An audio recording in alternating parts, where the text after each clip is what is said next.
Welcome back to Andertons TV. It is new pickup day for the lovely people at Fender Guitars, and in this video we'll be talking to Tim Shaw, who is their chief pickup designer, about some pickups using new magnets that you'll be able to buy for Strats, Teles and Jazzmasters. Anyway, without further ado, we're going to talk to Tim live from Nashville, and my wonderful colleague, the beautiful Peter Honore, will be playing the guitars as we go through the video. So you can use the timestamps if you want to fast forward to just see the playing, and you'll find links to all the pickups which are available to buy now from Andertons in the description below. Thank you for watching and enjoy the video.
So this is Tim Shaw. He is the man behind, well, not just the CuNiFe pickups that we're talking about today, but many pickups from Fender and I believe before that. So Tim, it's lovely to see you.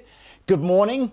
Great to be here, man. Great to be here. So for people that perhaps have heard your name but aren't maybe familiar with your role at Fender and what you've done you know, in previous lives before that, can you give us a little bit about your sort of background in pickups? Absolutely. I went to college in Kalamazoo, Michigan, and ended up hanging out in a music store that was about 1.5 miles from the original Gibson factory. And there I met Bill Lawrence, who at the time was a consultant for Gibson. So Bill would come in on the weekends and rewire guitars and wind pickups. And so my earliest pickup training is with Bill. Wow. So, you know, in hindsight, obviously, it was a pretty darn good way to start. Because even this was like 1973. But Bill had serious skills, you know, way before that. So I had a really, really good teacher early on. I ended up starting at Gibson in 1978 in Kalamazoo. And that's obviously a pretty tumultuous time in their history. We started working on a series of guitars called the Heritage 80s and 80 Elites, and this was Gibson's first foray into asking the question, are we making the best possible version of this now? And if not, why not? And there were a lot of reasons why not. And so part of that was the pickups. I dug into the original paperwork because I had a lot of the original stuff from Seth. Looked at what we were making at the time and realized that A did not equal B. So went back in and proceeded to kind of rework a bunch of things that had drifted and got a pickup that was a whole lot closer to Seth's original intent. Worked there for a few years. Ended up leaving in 1996. Actually, 1995, Fender hired me as an outside consultant to look at Guild, because they were thinking about buying Guild. Ended up getting hired to set up a Guild custom shop in Nashville in 1996. Did a bunch of Guild stuff for a while, and later on, the folks at Fender said, "Hey, pickups, you used to do pickups, right?" And I went, "Well, yes, I did." So we ended up with a humbucking, which they graciously called a Humbucker, which basically was my take on what, if Seth had had Fender's parts, what would he have done with them? I had a small amount of experience by then, so we ended up producing something that sounded pretty good. I've worked on a bunch of other Fender family pickups, since then. You've seen the M Pro series with the mixed magnets. I worked on a bunch of other stuff as well, and artist pickups, this and that. But fast forward basically 50 years from Bill Lawrence, and here I am. That's amazing. I haven't heard the name Bill Lawrence for a while. I remember some amazing pickups that he put on the Nuno Betancourt guitar. And to hear you talk about, picking up Seth Lover's old designs, and I love that sense of, what would Seth have done if he'd worked for Fender. It's so many fantastic, stories. Today we're obviously looking at the CuNiFe pickups, which Fender released sort of spring 2023. And I'm surrounded by guitars here loaded with different kind of variations of these pickups. But if we start with the overall sense of what was the objective? Why did Fender feel the need to release these pickups? Well, if we roll back a little bit farther, because we launched a CuNiFe Tele, or a Tele custom with CuNiFe in it in 2020. Around 2017, I started wondering if it was possible to bring the magnet material back. Seth had gone to work at Fender in 1967 or thereabouts. The CBS folks said, "Hey, those humbucking pickups are great. Why don't you do one of those for us?" And Seth went, my patent's still in force. I can't infringe myself. So they basically said, "Come up with something, we don't care what." He found this material. CuNiFe was used a lot in speedometers, tachometers. There's a lot of industrial light bulbs. The wire actually is used in light bulbs. So he started messing around using it in a pickup. But because CuNiFe is like 60% copper, 20% iron, 20% nickel. So it's got very little iron in it. So the pickups have really little inductance. So they don't have that kind of low-end chest voice if you just make them exactly like other pickups. So he realized he was going to have to put more wire on the coils. So he made bigger bobbins, which had the side effect of spreading the pole pieces farther apart. So it was picking up a wider section of the string. We have the wide range. Fast forward a few years, and by the late 70s, speedometers and tachometers are going electronic, and nobody needed this adjustable magnet anymore. So it kind of went by the wayside. There was another magnet that was developed as CuNiFe was getting phased out, and that's called iron chromium cobalt. But unfortunately, that's FeCrCO, and Alnico sounds great. CuNiFe rolls off the tongue. It does not sound very good. So I started calling it cobalt chrome because I couldn't pronounce it, and nobody else could either. It sounded like you were cursing in Czech or something. So we ended up with another magnet, which we're also using in this series. Some other folks have used it in the past. CuNiFe is a pretty weak magnet. It has about the strength of Alnico 3, but doesn't exactly sound like 3. So after we reintroduced the wide range pickups with the correct magnets, and this is again after like a 40+ year absence, I started wondering what Seth would have done if they'd left him alone and let him play with other stuff. So I started with the Strat.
On the Strat and the Telecaster, you've used what looks like a kind of a cutout lipstick pickup, so you can sort of see the surrounds of the lipstick, but the sort of the plastic top with the pole pieces are exposed.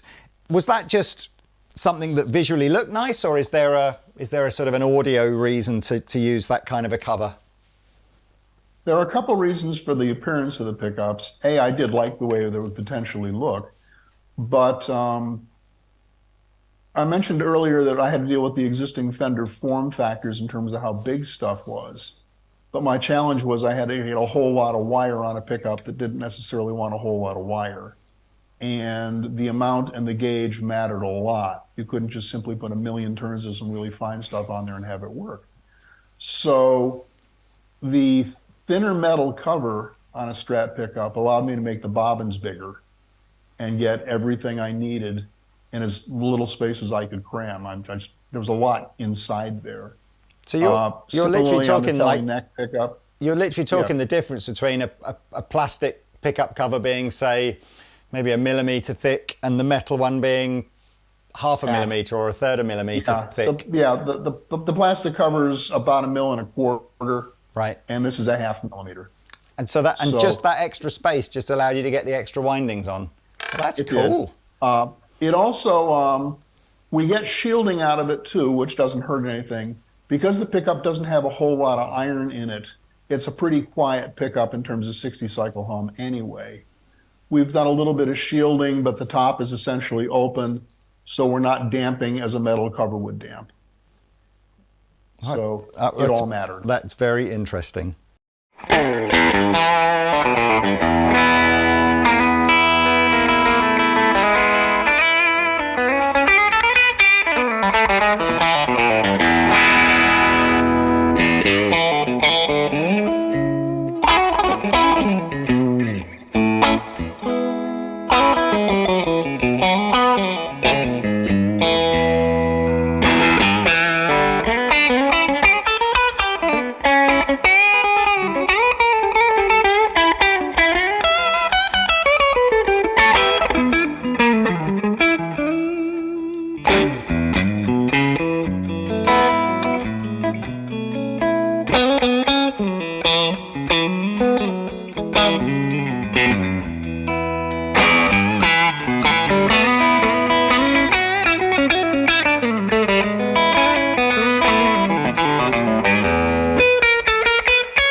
At first, it did not go quietly. You know, there's a lot of geometry involved. There's a lot of really subtle stuff. And with this entire family of pickups, everybody knows what things sound like, you know. And also with Fenders, everybody knows what the form factor, in other words, everybody knows how big the pickups are. So you can't just say, well, I'm going to invent something new. I'll go like Seth and I'll make bigger Strat pickups, or I'll change how a Tele neck pickup looks. Or what, you couldn't do that. So everything I did had to fit inside the existing styles. And so it was a challenge.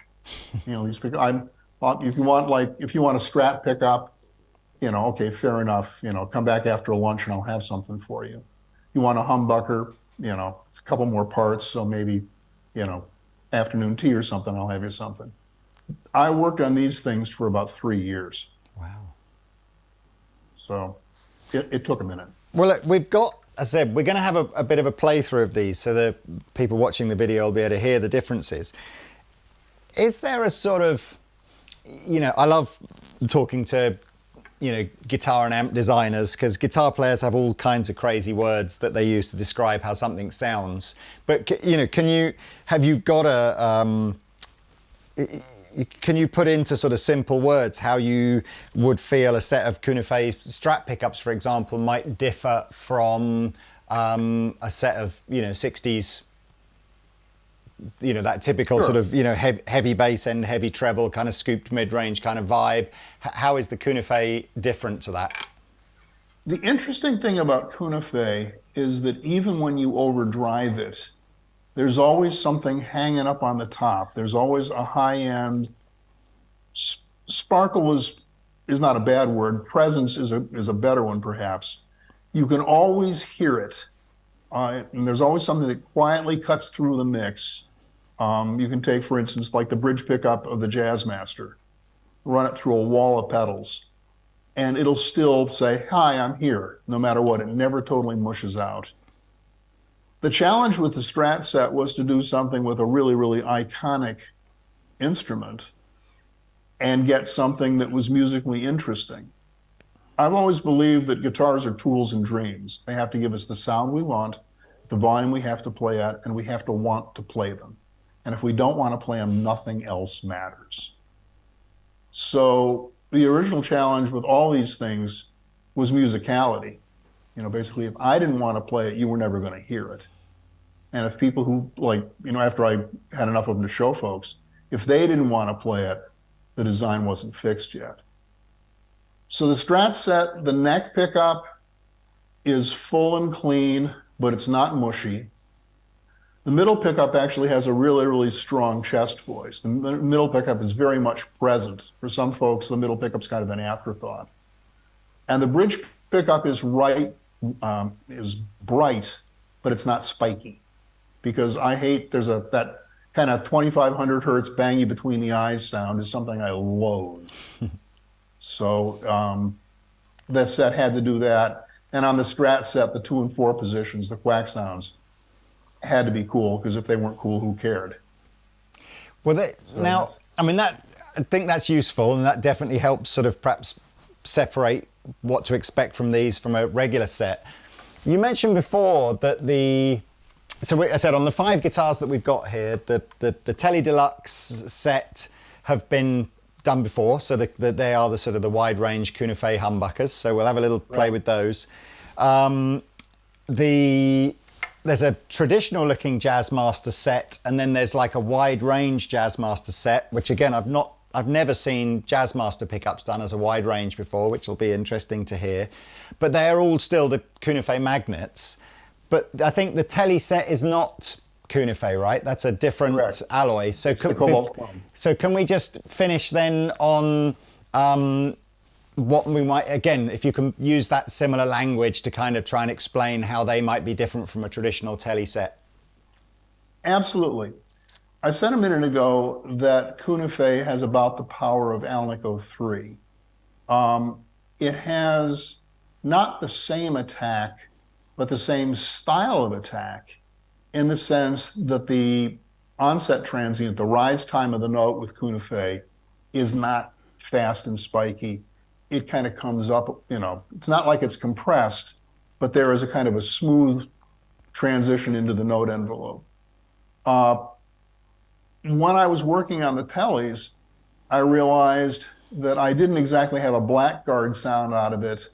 The initial CuNiFe Tele pickups they were Telecaster pickups. Hi, I'm a Telecaster pickup. I'll work well with pedals, And anyway, I didn't want to play them. Basically, they were just not that interesting. I had the cobalt chrome magnets because I've got basically samples of almost every magnet on the planet by now. And because of the open architecture of the pickups, I was able to play a set, take the magnets out, put the other magnets in, and within 3 minutes, hear the difference that the magnets made. Once I put the cobalt chromes in, and I have a good friend in artist relations, Ben Blanc-Dumont, who works here in Nashville, who was a Tele fanatic, and we basically spent 2 days in a room with Teles, like a whole pile of Teles, just going back and forth. Once we put the cobalt chrome magnets in, we got some of the same characteristics of the CuNiFe in terms of the top end and sparkle, but we got a whole lot more attitude. And basically, if a Telecaster doesn't have attitude, it's not a Telecaster.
That pretty much covers the Telecaster. On the Jazzmaster, Yeah. I've got a soft spot in my heart for Jazzmasters. The first guy I ever jammed with, and this is like 1964, had a Sunburst Jazzmaster and a Brown Deluxe. And I thought that was just the coolest thing in the world. I was learning to play bass at the time, and I learned surf music first. But I never forgot the sound of that neck pickup. And I've been fortunate enough to hang out with Chris Stapleton, in the past few years. And his sound is all about the neck pickup, on a Jazzmaster with 11s. So that sound is like burned into my brain. And CuNiFe gave me what I wanted on that neck pickup, but it mushed out on the bridge pickup. So the Jazzmaster's got a cobalt chrome bridge pickup and a CuNiFe neck pickup. And the cobalt chrome has the advantage of sometimes Jazzmasters can be a little too much in your face on the bridge pickup. This does not do that. Oh, well, I must admit, I hadn't realized that you'd put two different kinds of magnets in the different pickups. And that's just on the regular Jazzmaster rather than the wide range. The Jazzmaster that's the configure, the 6 in line. Now that's because the super Jazzmaster cool. that's 3 and 3 is the pickup from the Tele Deluxe and Custom in the Jazzmaster. Right. So it's just the plastic pickup cover that's different on that then, is Exactly. it? And as on the Teles, they're voiced, it's all CuNiFe, but they're voiced neck and bridge. Yeah. All of these things are voiced for position. Yeah. So I guess the big difference in tone then between the Telecaster and the Jazzmaster will be the fact that it's on two different guitars with different bridges and stuff rather than the pickups themselves. So that's cool.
Well, look, I'm looking forward to having a play. As from what I understand at the moment, these sets are only available to buy as aftermarket sets. Fender haven't actually put them in any guitars as standard yet. We'll see whether that changes over the next year or so. Is CuNiFe likely to make an appearance on basses, or is it not necessarily a magnet that you think works as well in a bass? Well, let's just quietly say that, we couldn't show everything at once. Fair enough. Fair enough. Well, we will read into that whatever we will. Well, look, Tim, it's been a pleasure catching up with you again. Thank you so much for describing how the pickups work. I will say we've actually used Humbuckers in several Fender special run guitars that we've done over the last year or so at Andertons, and it's a fantastic sounding humbucker. Your double tap humbucking design again is one of the best coil tapped sounding humbuckers I've ever tried, so you're clearly a man that knows what he's doing. So hopefully I look forward to seeing you again either out in the US or over here at some point, and we can talk some more, play some more. But for now, thank you so much and have a great day. My pleasure. Thank you, Lee. Cheers, Take Tim. care.